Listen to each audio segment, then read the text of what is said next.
संकुलन।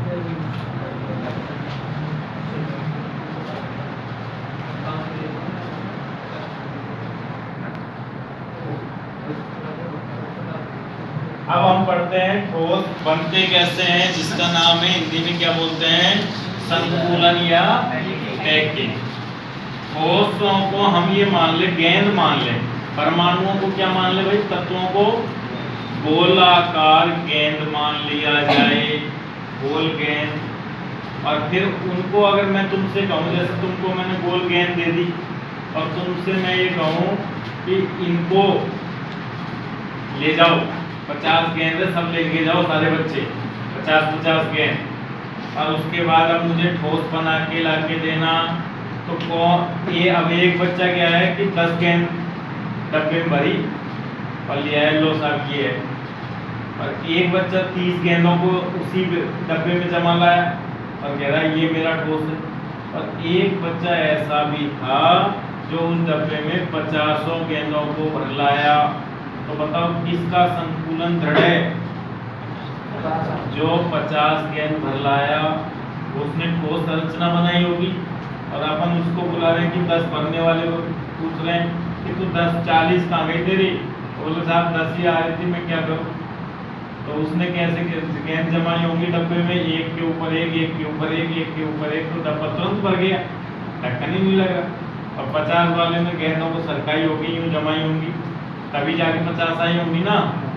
तो इसका मतलब ये है कि जैसे मैं ये पेन है, तुमको कहूँ इस पेन को इस डब्बे में रखना है, तो एक छात्र तो ऐसे रख रहा है पेन को, यूं डब्बे में यूं रख दिया और उसके बाद कह रहा भर गया डब्बा एक से ही।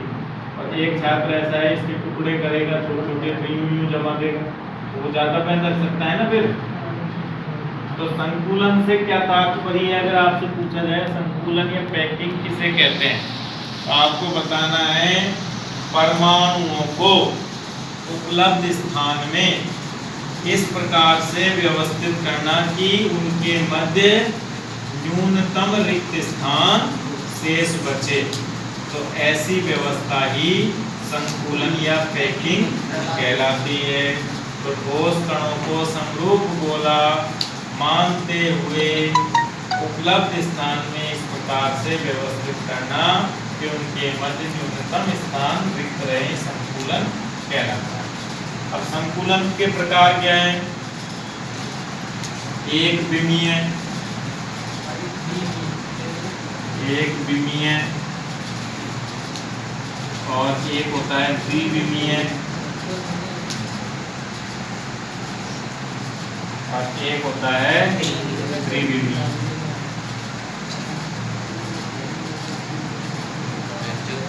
अब एक विमीय में क्या होता है कि अवयवी कणों को या गोलों को पंक्तिबद्ध जमाया जाता है। केवल कैसे, पंक्तिबद्ध व्यवस्था दी जाती है, तो इससे पंक्ति बनती है, पंक्ति जनित होती है।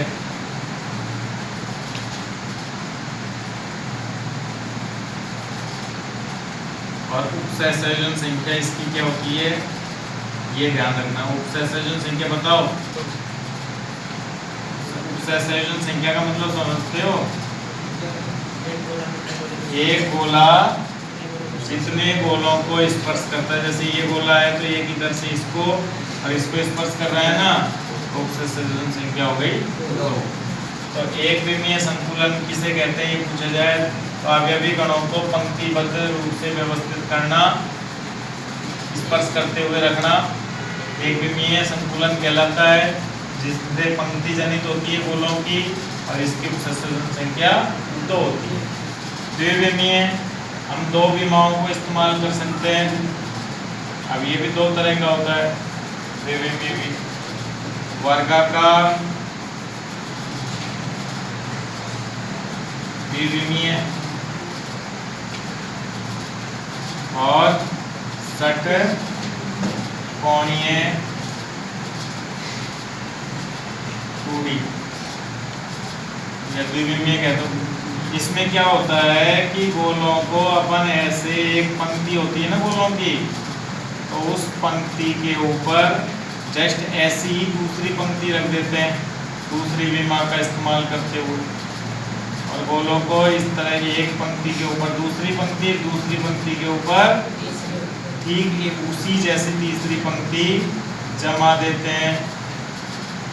ठीक है, तो ये इस चार गोलों के केंद्रों को मिलाने से क्या बन जाता है, एक वर्ग, इसलिए इसका नाम क्या है, वर्गाकार। इसमें एक्स अक्ष और वाई अक्ष को परम गोलों एक्स में भी जमाए जाते हैं और वाई एक्सिस में भी जमाए जाते हैं। दो विमाओं में जमा दिए अपन ने, लेकिन तीसरी में नहीं। वर्गाकार क्यों कह रहे हैं इसको, क्योंकि चार निकटवर्ती गोलों को जमाएंगे तो एक वर्ग बन जाएगा ना, इसलिए वर्गाकार कह रहे हैं। और इसकी उपसंयोजन संख्या क्या होगी, उपसंयोजन, यही क्वेश्चन बनते हैं बस इसमें। उपसंयोजन संख्या हो गई इसकी 4। षटकोणीय में जरा सा अंतर है द्विविमीय में, कि जो पहली पंक्ति थी ना बोलो, अच्छा ये पंक्ति ए है, ये भी ए है, ये भी है, तो वर्गाकार अगर पूछे वर्गाकार द्विविमीय निविड़ संतुलन कैसे जनित होता है, तो पंक्तियों को ए ए ए ए पैटर्न में जमाने से जनित होता है। षटकोणीय में क्या करेंगे अपन, षटकोणीय में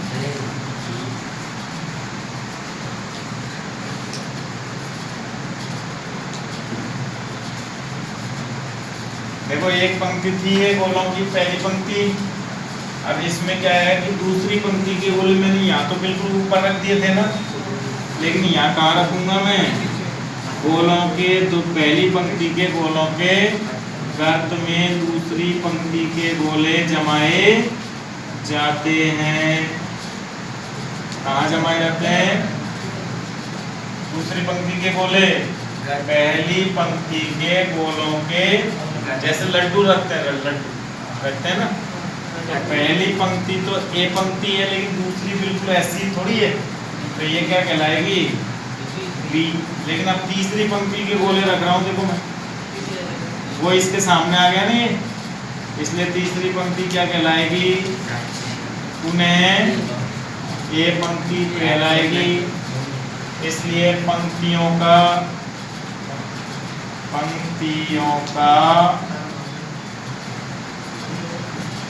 ए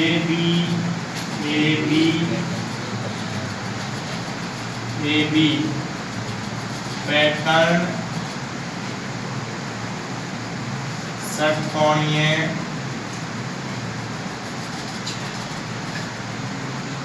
टूडी परत को जनित करता है। इसको षटकोणीय नाम क्यों दे रहे हैं, क्योंकि 6 गोलों के स्पर्श से एक षटकोण बनता है, इसलिए इसको षटकोणीय निविड़ संतुलन भी कहते हैं। ये कब बनता है, पंक्तियों को ए पैटर्न में जमाने से तो वर्गाकार द्विविमीय परत बनती है, और पंक्तियों को ए बी पैटर्न में जमाने से षटकोणीय टूडी परत बनती है, जिसकी उपसंयोजन संख्या क्या होती है, उपसंयोजन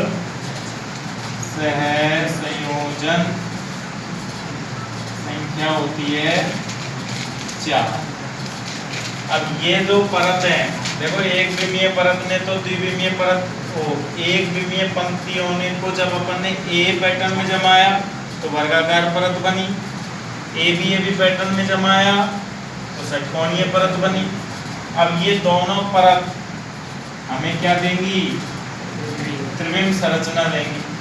तो ये परत के ऊपर परत रखेंगे अब तो त्रिविम संरचना बनेगी, और इस परत के ऊपर परत रखेंगे तो भी त्रिविम संरचना बनेगी। तो वो कैसे बनेगी वो हम नेक्स्ट टाइम पे लेंगे, त्रिविमीय संरचना कैसे बनेगी। अभी केवल आप इतना जान लो, और ये ही लिखना है आपको कि एक विमीय संतुलन कैसे बनता है और उससे पंक्ति बनती है। द्विविमीय संतुलन कितने प्रकार का होता है, तो 2 प्रकार का होता है, वर्गाकार और षटकोणीय। वर्गाकार की क्या खास बात है और षटकोणीय की क्या खास बात है, विशेषताएं हैं, वो आपको पता है। हाँ, षटकोणीय में एक बात और ध्यान रखना, वो मैं बता देता हूँ कि षटकोणीय में हमको रिक्तियाँ भी दिखाई देती हैं। क्या दिखती है बेटा? कौन सी रिक्तियाँ दिखती हैं हमको?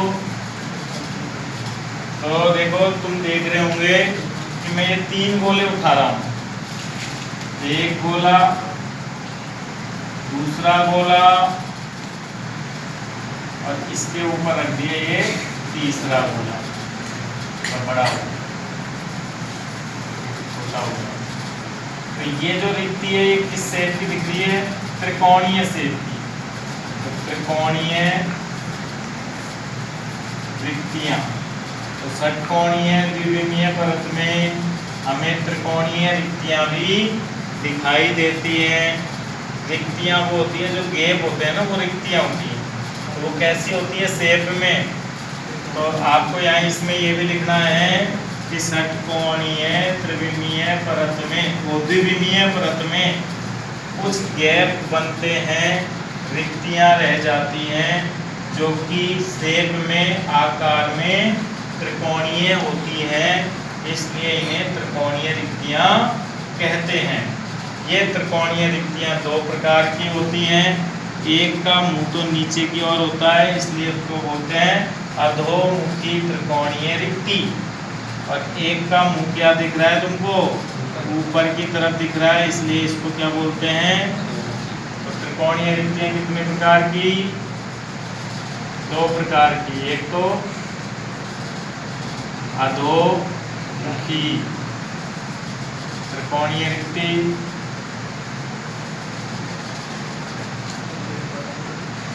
और एक हो गई ऊर्ध्वमुखी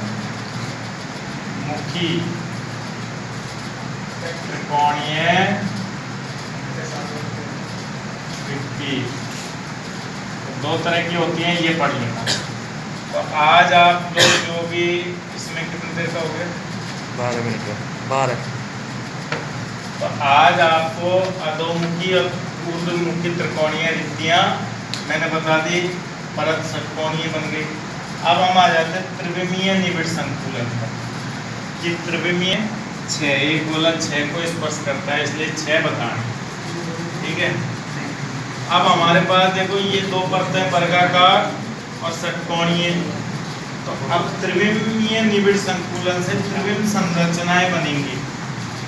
हमारे सिलेबस में मैंने कल तक के वीडियो में आपको क्या बताया था? कल तक की क्लास में मैंने आपको ये सिखाया था कि कुल मिलाकर 14 क्रिस्टल संरचनाएं संभव होती हैं। जो 14 क्रिस्टल संरचनाओं को क्या नाम दिया था? ब्रेव जालक या ब्रेव संरचनाएं कहा था। अब वो 14 में से मैं अब आपके सामने लेके आता हूँ कि कैसे बनती हैं 14। तो त्रिविम संरचनाओं का त्रिविमीय निबिड़ संकुलन अगला हेडिंग है हमारा।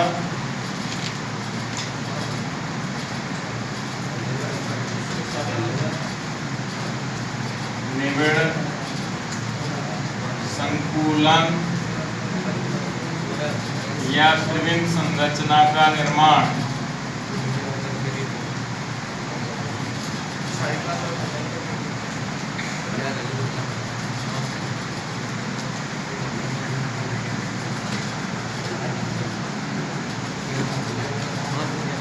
हमारे पाठ्यक्रम में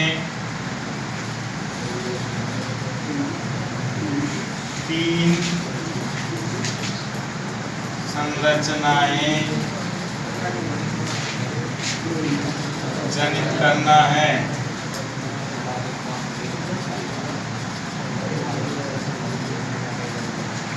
आउट ऑफ 14 जो टोटल है ना, उनमें से कितनी संरचनाएं जनित करना है?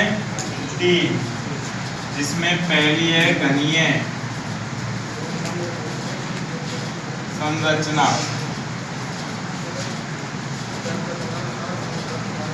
का निर्माण।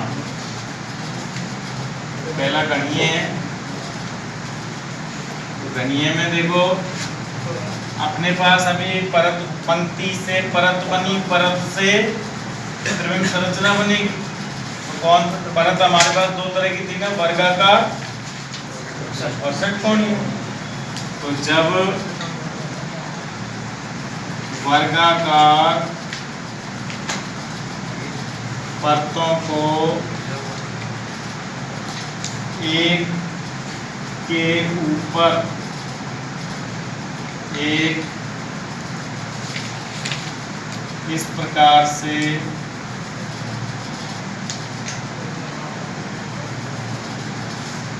जमाया जाता है कि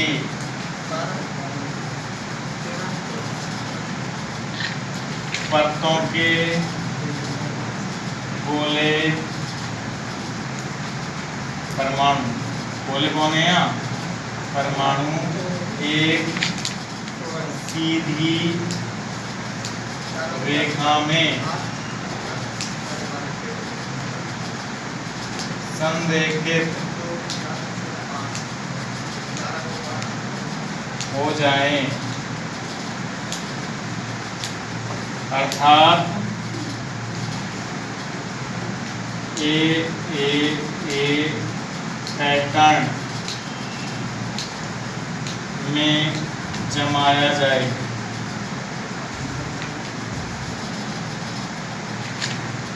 देखो अपने पास वर्गाकार परत कैसी थी, एक बार मैं डायग्राम से क्लियर कर देता हूँ ये बातें।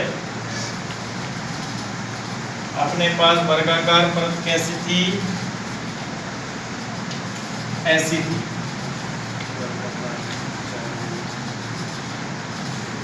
ऐसी थी ना वर्गाकार परत, इसके ऊपर गोला आ रहा था, इसके ऊपर गोला आ रहा था, इसके ऊपर गोला आ रहा था, इसके ऊपर गोला आ रहा था, फिर इसके ऊपर भी गोला आ रहा था।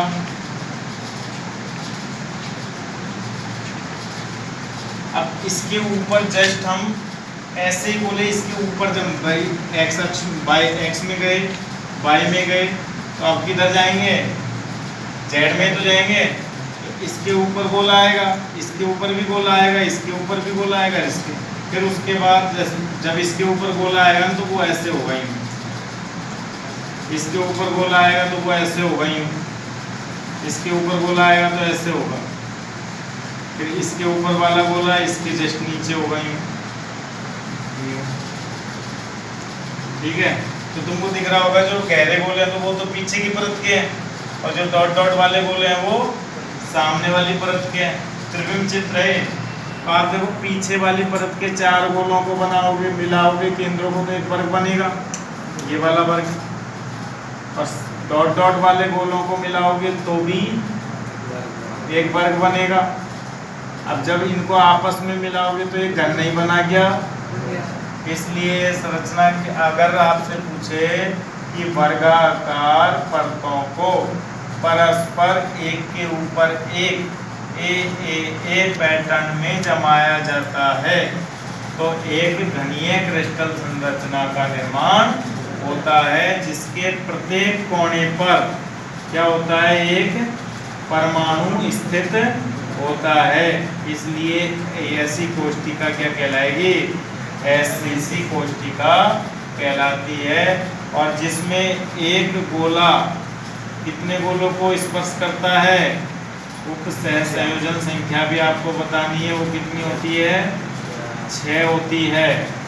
और संकुलन दक्षता यानी इसमें कितना स्थान गोले घेर लेते हैं, तो संकुलन दक्षता बताओ, 52%। दक्षता 52.33% होती है। ये याद रखने वाली बात है। 3 चीजें कि एक तो ए पैटर्न से बनने वाली संरचना कौन सी है, तो सरल घनीय क्रिस्टल संरचना है, जिसकी एकक कोष्ठिका किस प्रकार की होती है, एससीसी प्रकार की होती है, जिसकी उपसंयोजन संख्या क्या होती है, 6 होती है, और संकुलन दक्षता क्या होती है, 52.3। 3 संरचनाएं मैं आपको जनित करना सिखाऊंगा, जिसमें से एक करा दी। अब 2 षटकोणीय परतों से होंगी, जिनको हम नेक्स्ट टाइम पे